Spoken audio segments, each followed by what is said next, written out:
Je veux pas du black sur l'affiche comme médecin. Chromato 11, ni de l'Indien. Feldman, à l'envoi non plus, pas de question. C'est l'homme le plus raciste du web. Et même à l'article de la mort, il hurle qu'il ne veut surtout pas qu'un médecin noir le touche. Face à ce patient impossible, alors que tout le monde est à court de solutions, le chirurgien star de l'hôpital, Kane, se propose. Et ironiquement, Kane est noir. Il décide pourtant de tenter de rééduquer Hades. C'est un raciste. Oui, parce que j'ai assez de compassion dans mon cœur pour tous, sans me soucier de mes différences. À vous de lui faire quitter l'hôpital, mais vivant.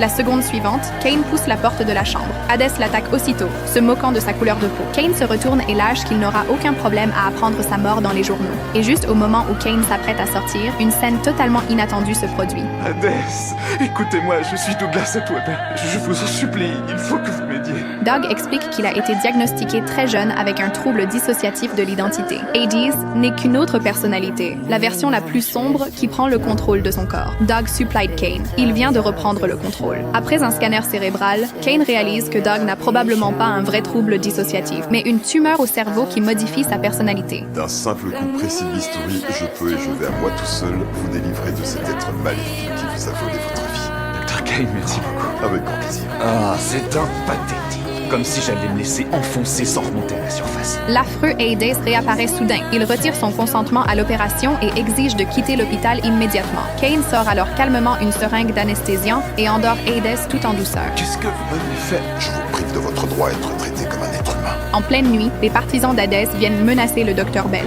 Pourtant, je vous avais prévenu. Je vous avais dit qu'en cas de problème avec Hades, c'est à moi que vous auriez affaire.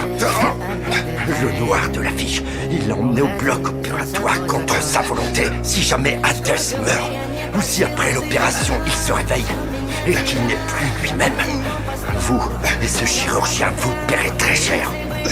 Terrifiés, Bell et l'infirmier Nevin se précipitent vers le bloc pour empêcher Kane d'opérer. Mais il est déjà trop tard. Kane a terminé la chirurgie illégalement. Alors qu'il jubile encore, Nevin arrive avec un dossier. Kane le lit et son visage devient livide. Il se met à courir vers la chambre comme un homme devenu fou.